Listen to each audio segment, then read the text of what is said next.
Welcome to Power Up's Ask a Health or Fitness Expert podcast, where we have a variety of guests that volunteer to share their love of health, fitness, products, or services, all things good for us. A quick disclosure, this podcast does contain some opinions, some tips, advice, suggestions, definitely some opinions. My honorary guest today, and I welcome her back. I'm so honored to have you back, Karen. Karen Sorensen Lakey. We're here to talk about A1C numbers, maybe shed some light on them, maybe have a little discussion about them, what they are, when you should have them checked and how often. I know that this is near and dear to my heart because I'm really getting involved in preventing diabetes. I am advocating for individuals to get their A1C numbers checked, know what those numbers are, monitor them, but also being aware that if you do have higher numbers, that you might fall in that range of the pre-diabetes, but we can help you.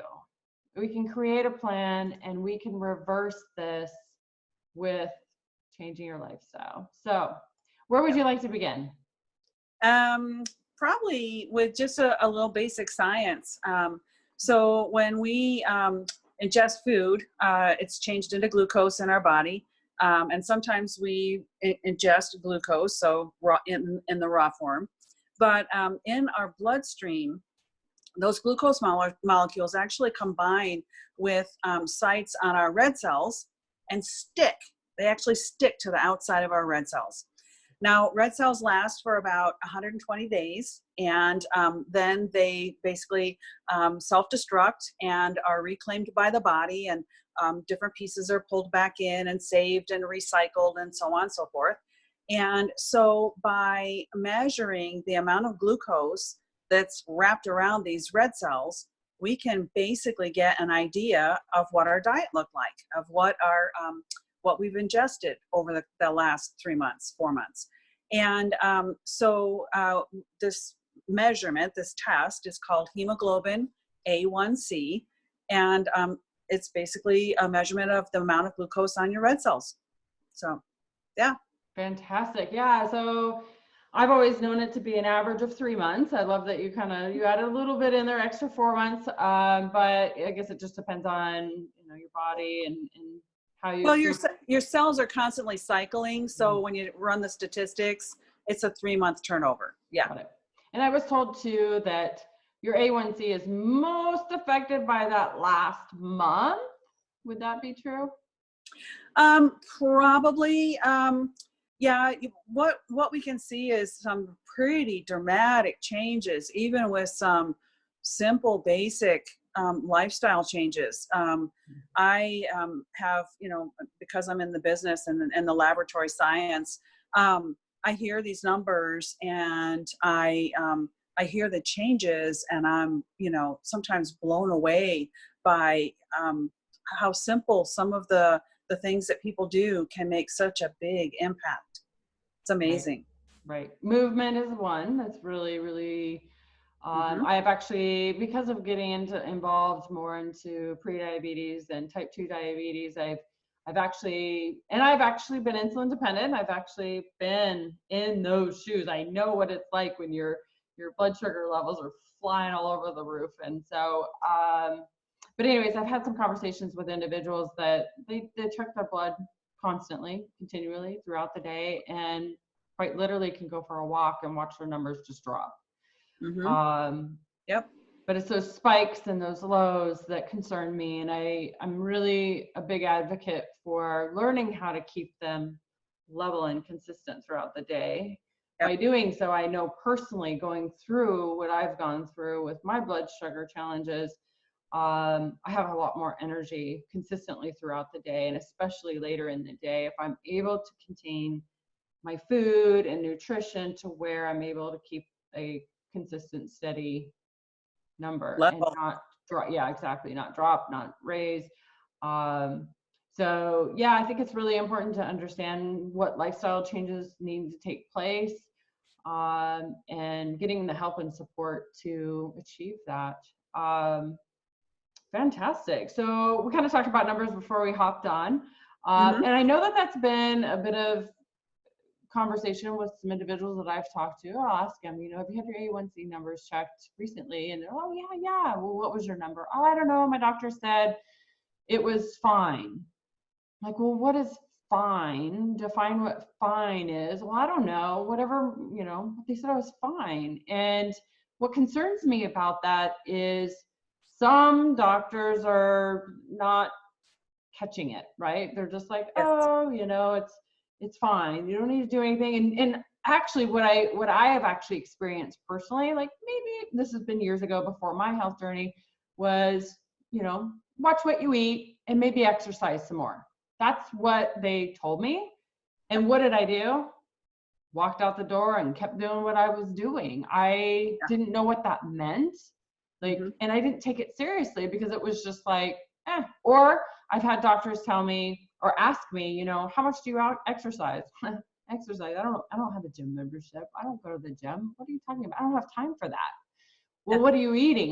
They just keep asking questions, but they don't offer suggestions. So that's where I feel like there's a little bit of a disconnect and where being a health coach can serve. But let's talk about numbers. Mm-hmm. So numbers start as low as 4.8. I've actually seen some patients who have had 4.8. But when you hit 5.7, that is a trigger. This is the warning zone. 5.7 to 6.4 is considered prediabetes. And this is the most opportune time to catch and make these changes. When you start to approach 6.5 and higher, the changes that you have to make become significantly more and significantly more difficult to maintain.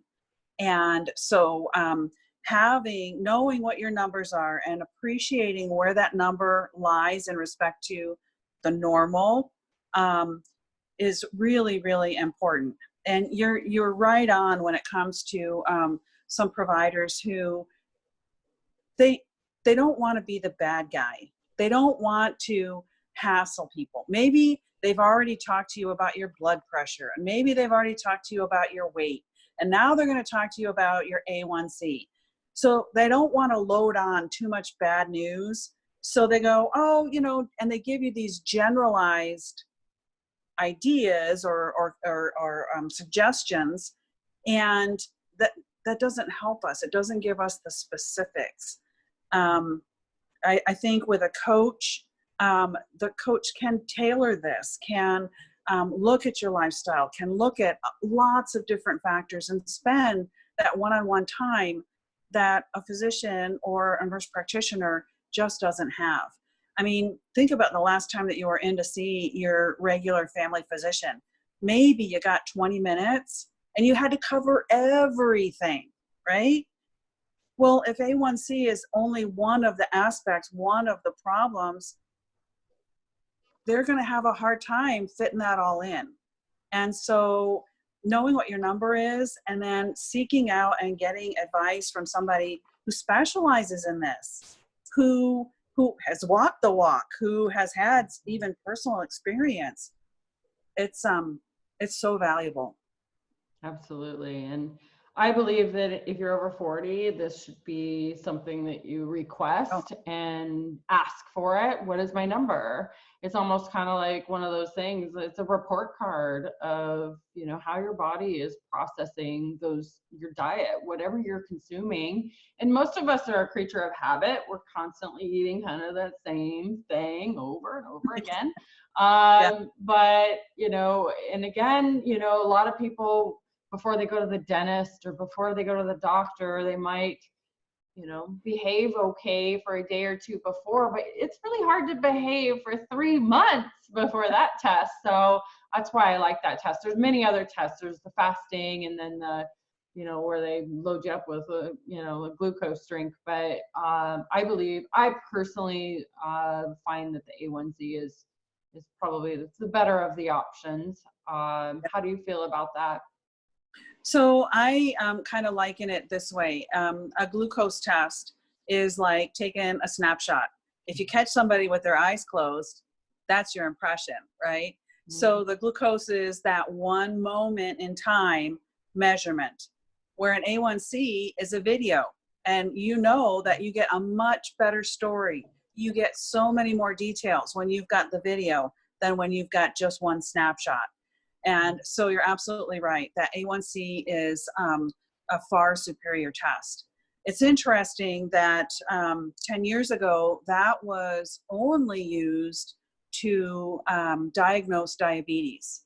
And then we started getting more data about this. More people were having the test run and so on and so forth. And we recognized the value and how important it was to catch people in that pre-diabetes zone. And so now it's a screening test. It is, it can be used in any number of ways. So the value of that A1C test has really come full circle. It's really the best test that we have right now. Absolutely. Over 40, mm-hmm. family history, metabolic syndrome, that's coming out of your doctor's mouth, which is a combination of a lot of things: high blood pressure, high cholesterol, a little overweight. A1C is really important. Know your numbers. Know your numbers. Ask for your numbers. I'm not well versed in the fact that if insurance covers that or not. They may, and obviously all insurances are going to be different, and so ask yours. But I would assume that it's something that would be covered once a year, with probably the majority. Would there be a point where you would suggest to do it more often than once a year? So I think if somebody has implemented some significant changes, certainly if they're working with a coach, but to do it more often than, say, 3 or 4 months apart is kind of wasting your money, because you're not going to see the full impact of that change. As a regular basis, I would say even people, if they have family risk in their 30s, should ask their doctor if they could have that added to their annual blood work. Certainly in their 40s. And again, if you're on a journey of making some lifestyle changes, twice a year is probably appropriate, and watch that number and see which way it's moving. Right. So if you have high blood pressure, high cholesterol, these all kind of go hand in hand, wouldn't you say? Mm-hmm. Yes. Like you said, it's all part of those metabolic syndrome. And when one of those things starts to go off course, frequently another will follow. And if uncorrected, a third, and then you're into full-blown metabolic syndrome. And again, making the changes to correct that, it can be done, but it's much more difficult. So if you can find those initial signs, those initial hints that something might not be as it should be, it's so much easier to make the changes to get that corrected and brought back on course and prevent some of those other things from happening.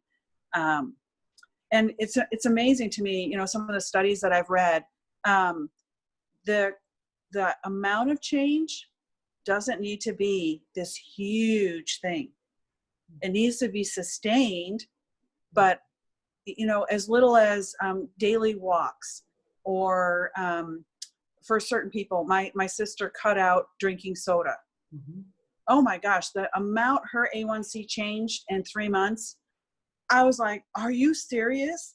And she says, yeah, and I've lost some weight too. And I was like, this was such a dramatic change for her. And it was one thing that she eliminated from her diet. She said she didn't change anything else, didn't change portions, didn't change the food she ate, just cut out soda. So sometimes these changes can be it seems like, oh my gosh, to make this number move, I'm going to have to, be somebody different and, be in the gym, and I don't have time for this. It doesn't have to be complicated. Right. You and I talked for a few minutes before we started, and we talked about human nature, and people, I think when they get the news that they're pre-diabetic, it's a shock. And they have all these great intentions, and many will implement changes and get started on a better path. And then their numbers settle in and settle down, and they realize, oh, I'm not going to die today. Yeah. And so they kind of ease off and they fall back into old patterns, and things revert, and they've lost the ground that they gained. Yep. And I think with the help of a coach, to keep them focused, to keep them accountable, just a reminder. And after a while, after a period of time, those habits are second nature. And then it's just a new way of doing things, and it becomes ingrained. But until you reach that point, and it can take time, it can take a significant amount of time. But without that, many good and well-intentioned people, they just can't sustain those changes, even if they're very small. Right. So. Yeah, the program that I offer to prevent diabetes. So if you fall in that category of pre-diabetic, your numbers are high, but not high enough to be diabetic, you're right. It's the warning sign. That's the warning zone. This is the opportunity to reverse it. Quite simply, the data shows 7% body fat loss can make a significant difference. The data shows so 7% truly is not that much weight. Right. And then, what I do is I work with groups of individuals, small groups over a year. So, and I know for myself, factually, if I create any kind of new habit or ritual in my world, it's not really mastered in 21 days. It's not mastered in 66 days. There's all these different numbers out there. I believe it takes at least 6 months to truly be able to say, this is a habit. This is a part of me. This is my identity. So what this program is that I offer is weekly 1-hour sessions. That's it, 1 hour a week. And we start kind of at the foundation and build these tiny little additions every single week for 16 weeks. And then 17 through 22 session is once a month. So for the first 6 months, yeah, you're going to see me once a week. But after that, we spread it out. But gives the space and the time to try and implement. And yeah, there's going to be setbacks. We'll push you back up. We'll keep going, keep trudging forward week after week or month after month. But you're right. It is, the numbers are staggering. You can sit in a room of individuals, go to the movie theater or whatever, or go see a play. But if you look to your left and you look to your right, 2 of you are pre-diabetic. Is that shocking? It's shocking. Yep. So, some of the things that we want to prevent are the heart attacks and the strokes, and kidney damage and nerve damage. And, we haven't really talked a lot about that, but what happens when you go full-blown diabetes is it's no fun. It's very, very painful, very difficult, It's life-altering. Yes. Working in the hospital, I see the effects of folks who have uncontrolled diabetes, and to say that it chips away at you is not an exaggeration. Extremities become necrotic and have to be amputated. Retinal damage, kidney damage. If you think about it, affects your vascular system, and that's everywhere. Blood feeds every organ in your whole body. And when your vascular system is compromised by diabetes, every organ in your whole body suffers.